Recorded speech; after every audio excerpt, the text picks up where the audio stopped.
Mark English. लेखक doctor Sandeep श्रोत्री. वाचक स्वर डॉक्टर अदिती काळमेघ. एव्हरेस्ट मोहिमेची पूर्वतयारी. चो ओयूचा शिखर विजय नक्कीच मार्कला प्रसिद्धी देणारा होता. त्याचं अभिनंदन, स्वागत आणि कौतुक सर्व स्तरांवर झालं. प्रसिद्धी माध्यमं, गिर्यारोहण संस्था, राजकीय नेते आणि स्वतः सर एडमंड हिलरी यांनी त्यांचं खूप कौतुक केलं. त्याला विविध ठिकाणांहून, संस्थांकडून व्याख्यानं आणि स्लाईड शो करण्यासाठी निमंत्रणं येऊ लागली. काही दिवसातच मार्क इंग्लिस आणि दुर्दम्य इच्छाशक्ती हे समानार्थी शब्द मानण्यात येऊ लागले. कृत्रिम पायांनी 8,000 शिखर पादाक्रांत करण्यासाठी निश्चितच अफाट परिश्रमांबरोबरच जबरदस्त इच्छाशक्ती असावीच लागते. सळसळत्या उत्साहाचा मार्क आणखी जोमाने जगभर फिरू लागला. गुडघ्यापर्यंत बर्म्युडा चड्डी, वर एखादा टी-शर्ट, गुडघ्याखालचे कृत्रिम कार्बनचे पाय, कॉलरला लावलेला छोटा माईक आणि हातामधील लेझर पॉइंटर, मागे मोठा पडदा आणि पडद्यावर त्याच्या माउंट कुक आणि चो ओयू या मोहिमांवरील प्रकाशचित्र हा व्यासपीठावरील एकंदरच थाट प्रेक्षकांना खूप प्रभावित करत होता.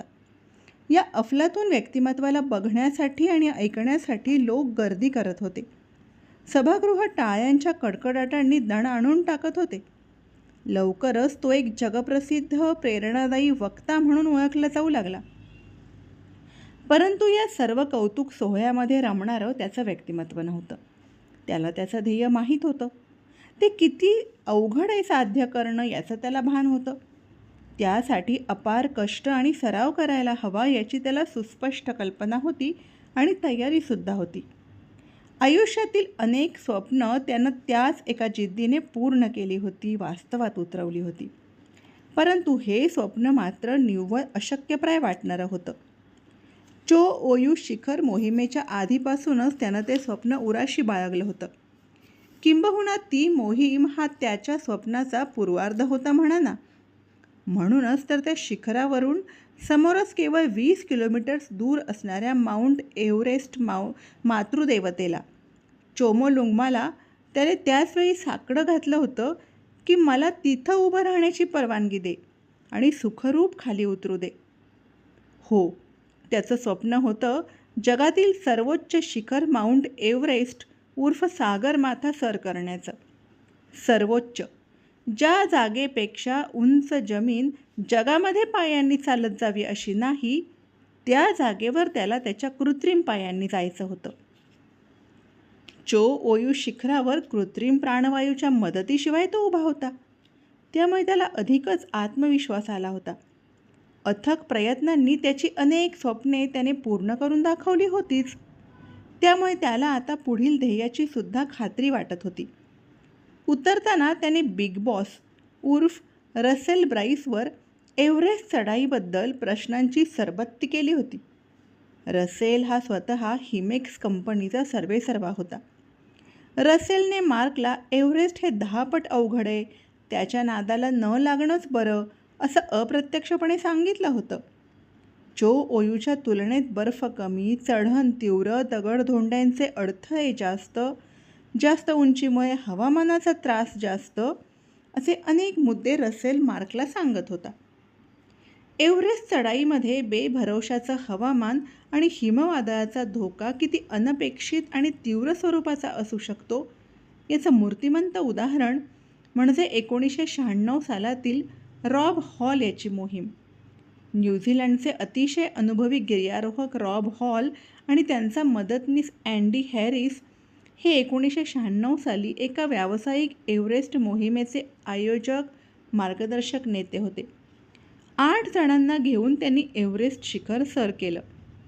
खाली उतरताना त्या सर्वांना एका हिमवादळाने गाठलं.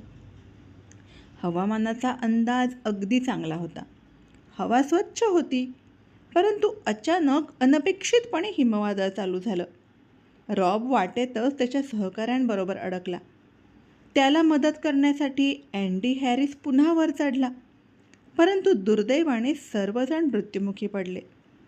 रॉब हॉल तर तब्बल 5 वेळा एव्हरेस्ट शिखरावर जाऊन आला होता. त्या दिवशी इतरही काही मोहिमा शिखर चढाईच्या अंतिम टप्प्यात होत्या. एकाच दिवशी सुमारे 15 जणांचा मृत्यू त्या पर्वतावर झाला होता.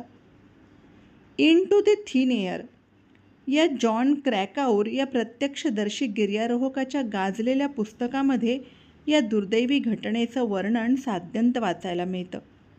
मार्कने अर्थातच रॉब हॉलविषयी वाचलेलं होतं. दोघेही न्यूझीलंडचेच असल्यामुळे रॉबविषयी त्याला अभिमान वाटत होता. परंतु त्याचवेळी एव्हरेस्ट मोहिमेमधील नशिबावर अवलंबून असलेलं वास्तव दुर्लक्ष करून चालण्यासारखं नाही आहे याची त्याला स्पष्ट कल्पना होती. तरीही एव्हरेस्ट मोहीम मार्क करणारच होता आणि यशस्वी पूर्ण करणार होता हे नक्की. एकदा या मोहिमेला जायचं नक्की झाल्यानंतर मग तयारी करणं आपोआपच आलं. शारीरिक तयारी आणि देवाची प्रार्थना या 2 मुख्य बाबी सोडता आणखी एक मुद्दा महत्त्वाचा होता, तो अर्थातच आर्थिक पाठबळ. रसेल ब्राईसने नेपाळ चीन सरकारच्या रॉयल्टीसह अंदाजे 35,000 अमेरिकन डॉलर्स म्हणजे सुमारे 20 लाख रुपयांपर्यंत मानशी खर्च अपेक्षित धरला होता. मार्कची काळजी तर आणखीनच वेगळी होती. त्याच्या कृत्रिम पायांसाठी त्याला एका इंजिनियरची सुद्धा गरज होती. स्वतःसाठी विनाकारण दुसऱ्याला धोक्यात घालण्याची काही त्याची इच्छा नव्हती. म्हणून त्याने एक महत्त्वाचा निर्णय घेतला. त्याच्या एकट्यासाठी त्याने एक जादा शेर्पा मदतनीस घ्यायचं ठरवलं. म्हणजे त्याच्याबरोबर त्याच्या पायाच्या इंजिनियरसोबत आणखी एक जण असणार होता. शिखरावर चढणं हे अवघडच, पण त्याहीपेक्षा जास्त अवघड तिथून खाली उतरणं. त्यावेळेस त्याची गरज होती, पण त्यामुळे एकूणच खर्चाचा बोजा खूप वाढत होता. जवळजवळ 90,000 अमेरिकन डॉलर्स म्हणजे अंदाजे 50 लाख रुपयांपेक्षा जास्त रक्कम लागणार होती. त्यामुळे मग आता पुन्हा भिक्षामदेही करणं आलंच. एखाद्या मोहिमेसाठी पैसे उभारणं अवघडच असतं. अगदी एव्हरेस्ट सर करणं परवडलं. त्यातून ही मोहीम एकट्यासाठी असेल तर मग आणखीनच अवघड. दोन्ही पाय गुडघ्यांखाली कापलेल्या माणसासाठी इतके पैसे देणं आणि तेही अशासाठी की तो स्वतः म्हणतोय की मी एव्हरेस्ट चढतो, हे अशक्यप्राय होतं. चो ओयू शिखर मोहिमेच्या वेळी त्याने अंदाजे 73 पत्रे पाठवली होती. त्यातल्या फक्त 3 जणांनी त्याला उत्तर देण्याची तसदी घेतली होती. त्याला खूप वाईट आणि तितकंच आश्चर्यही वाटलं होतं. त्यामध्ये कितीतरी मोठ्या कंपन्यासुद्धा होत्या. एखाद्याच्या विनंतीला नाही म्हणणं हे सुद्धा अजिबात काहीही प्रतिसाद न देण्यापेक्षा कितीतरी अधिक महत्त्वाचं असतं हे देखील त्यांना जाणवत नव्हतं. याचं मार्कला आश्चर्य वाटलं. मार्कने खूप दिवस यामध्ये घालवले, वणवण फिरला. मग त्याने ठरवलं की अनेक ठिकाणी स्वतः व्याख्यानं द्यायची, स्लाईड शो करायचे आणि त्याचवेळी एव्हरेस्ट मोहिमेसाठी पैसे उभे करण्याचं आवाहन करायचं. त्याची भाषणं तर नेहमीच प्रभावशाली होत असत. तो मग अगदी व्यावसायिक, प्रेरणादायी आणि स्फूर्तिदायक वक्ता बनला आणि मग बघता बघता पैशांचा ओघ सुरू झाला. एकदा ऑकलंडमध्ये, ही न्यूझीलंडची आर्थिक राजधानी आणि सर्वात मोठं शहर आहे, तर ऑकलंडमध्ये अहेरन्स इंजिनिअरिंग म्हणून एका कंपनीच्या कर्मचाऱ्यांपुढे भाषण देत असताना त्यांचे व्यवस्थापकीय संचालक स्टीफन अहेरन्स यांची गाठ पडली. ते आणि त्यांची पत्नी लिएनी दोघेही ऑस्ट्रेलियामधून ऑकलंडला आले होते. अहेरन्स ही एक मोठी कंपनी दक्षिण ऑस्ट्रेलियामध्ये बारोसा प्रांतात आहे. एव्हरेस्ट मोहिमेचा विषय मार्कने काढताच अहेरन्स यांनी त्याला मोजकेच पण खोचक प्रश्न विचारायला सुरुवात केली. चो ओयूपेक्षा एव्हरेस्ट शिखर सर करणं किती अवघड आहे? परत खाली उतरणं किती धोक्याचं आहे? मृत्यूदर काय आहे? वगैरे वगैरे. त्यांचा मुख्य रोख त्याच्या शारीरिक क्षमतेवर होता. आर्थिक बाबी गौण होत्या. मार्कने त्यांना समाधानकारक उत्तरं दिली आणि त्यांनाही ते पटलं असावं असं मार्कला वाटलं. व्याख्यान संपलं, प्रश्नोत्तरं संपली, कार्यक्रम संपला. नंतर काही वेळाने रात्रीच्या जेवणाचा बेत होता. जेवण चालू असताना मध्येच एक महत्त्वाची घोषणा असं ध्वनिक्षेपकावरून सांगण्यात आलं. एक मोठा प्रकाशझोत मार्कच्या अंगावर आला आणि मग तो स्टीफन अहेरन्स यांच्यावर जाऊन स्थिरावला. स्वतः स्टीफन व्यासपीठावर आले आणि त्यांनी घोषणा केली, मार्क इंग्लिश यांच्या एव्हरेस्ट मोहिमेसाठी शुभेच्छा व्यक्त करतो आणि त्यासाठी लागणाऱ्या खर्चातील सर्वात महत्त्वाचा वाटा अहेरन्स इंजिनिअरिंग ही कंपनी उचलणार आहे. मार्कच्या अंगावर रोमांच उभे राहिले. त्याला खूप आनंद झाला. अहेरन्स दाम्पत्याबद्दल त्याला खूप कृतज्ञतेची भावना मनात दाटून आली आणि त्याने मनापासून त्या दोघांचे आभार मानले. पैशांचा प्रश्न ज्या क्षणी सुटला त्या क्षणापासून मार्कला त्याच्यावर टाकलेल्या विश्वासाची आणि मुख्य म्हणजे जबाबदारीची जाणीव झाली.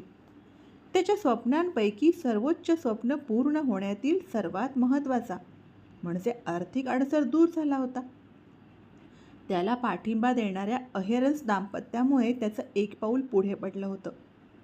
मार्कने ताबडतोब रसेल ब्राईसशी संपर्क साधला. 2006च्या एप्रिल-मेच्या एव्हरेस्ट मोहिमेसाठी नाव नोंदवलं. रसेलने पुन्हा एक वेळ त्याला सर्व धोक्यांची कल्पना दिली आणि तयारी करण्यासाठी बजावलं. आणि मग सुरू झालं ते अहोरात्र व्यायाम आणि गिर्यारोहणाचं सराव सत्र. मार्कचं घर ख्राईस्टचर्चजवळील हॅमर स्प्रिंग या गावामध्ये आहे.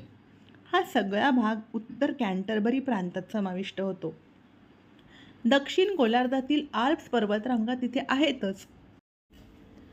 सभोवताली संपूर्णपणे डोंगराळ प्रदेश, हिरवळी तसेच बर्फाची टोपी घातलेली शिखरं दिसतात. अर्थात मार्कला लहानपणापासूनच गिर्यारोहणाची केवळ आवड नव्हती, तर तो त्यात मुरलेला होता.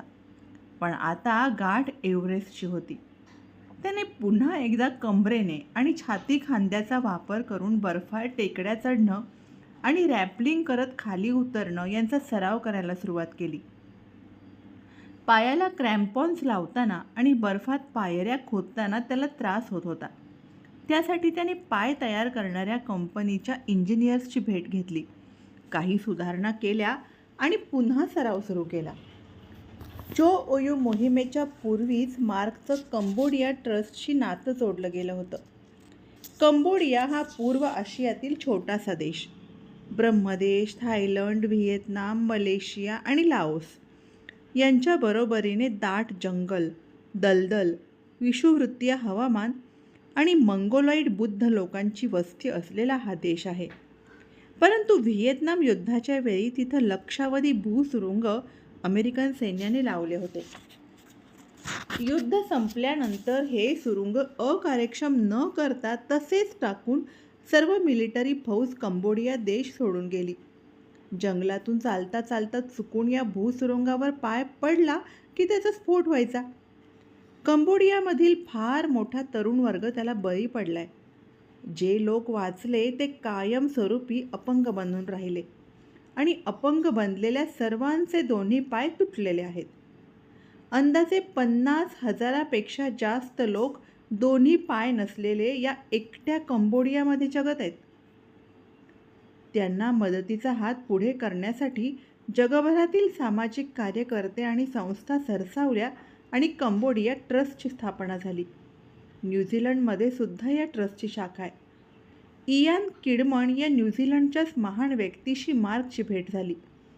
इयान तब्बल 15 वर्षांपेक्षा जास्त काळ या ट्रस्टशी संबंधित आहे. कंबोडिया ट्रस्टच नव्हे तर कंबोडिया देश आणि त्याची संस्कृती यांच्याशी संपूर्ण समरस झाला आहे. इयान किडमनने मार्कला खूप प्रभावित केलं आणि मार्कसुद्धा या ट्रस्टचा सभासद झाला. इतकंच नव्हे तर अगदी पॅट्रन मेंबरशिप त्याला मिळाली. कंबोडिया ट्रस्ट ही संस्था कृत्रिम पाय बनवणं, अपंगांना प्रशिक्षण देणं ही कार्य करत असते. थोडक्यात अपंगांचं पुनर्वसन हाच मुख्य उद्देश या ट्रस्टचा आहे. मार्क स्वतः इयान किडमनबरोबर कंबोडियाला गेला. त्याने प्रत्यक्ष कारखान्यामध्ये जाऊन कृत्रिम पाय, हात इत्यादी तयार करताना बघितलं. ते पाय लावून चालणाऱ्या मुलांना बघितलं. इयान स्वतः किती कष्ट घेतात हे पाहिलं. इयानबाबत तिथं इतरांना किती आदर वाटतो ते अनुभवलं. त्याच वेळी तो कंबोडिया देश फिरला. तेथील जनजीवन बघितलं. अंगकोरवट सारखं प्राचीन शिवमंदिर बघितलं. 20 हेक्टर जमिनीवर पसरलेलं ते जगातील सर्वात मोठं हिंदू मंदिर आहे. त्याचवेळी कंबोडियाचा क्रूरकर्मा ख्मेर रोगेच्या 1970च्या दशकातील भयंकर आणि मन हेलावून टाकणाऱ्या क्रौर्याची निशाणी असलेली संग्रहालयं बघितली. परंतु सर्वात सहानुभूती वाटली ती राजधानी फुमपेन शहराच्या झोपडपट्टीत गोरगरीब जनतेमध्ये फिरताना. मार्कने मग त्याच्या एव्हरेस्ट मोहिमेसाठी पैसे उभारताना कंबोडिया ट्रस्टसाठी सुद्धा मदत गोळा करणं सुरू केलं. आज पावे तो 300पेक्षा जास्त कृत्रिम पाय या ट्रस्टमार्फत म्हणजे मार्कने जमवलेल्या निधीतून बसवले गेले आहेत. एकेका कृत्रिम पायाची किंमत 5 लाख रुपयांपेक्षा जास्त असते बरं. मार्क प्रत्यक्ष एव्हरेस्ट मोहिमेवर जाण्याअगोदरच त्याने कंबोडिया ट्रस्टसाठी $70,000 अमेरिकन उभे केले होते, म्हणजे 35 लाख रुपये. हे सर्व करताना एकीकडे त्याचा सराव चालूच होता. बघता बघता 2006 सालातील मार्च महिना उजाडला. आता प्रत्यक्ष मोहिमेला सुरुवात होणार होती. एका स्वप्नासाठी, सर्वोच्च स्वप्नासाठी, स्वप्नपूर्तीसाठी केलेली मेहनत, अपार कष्ट, धडपड आणि जबरदस्त इच्छाशक्ती यांच्या परीक्षेला सुरुवात होणार होती. धन्यवाद.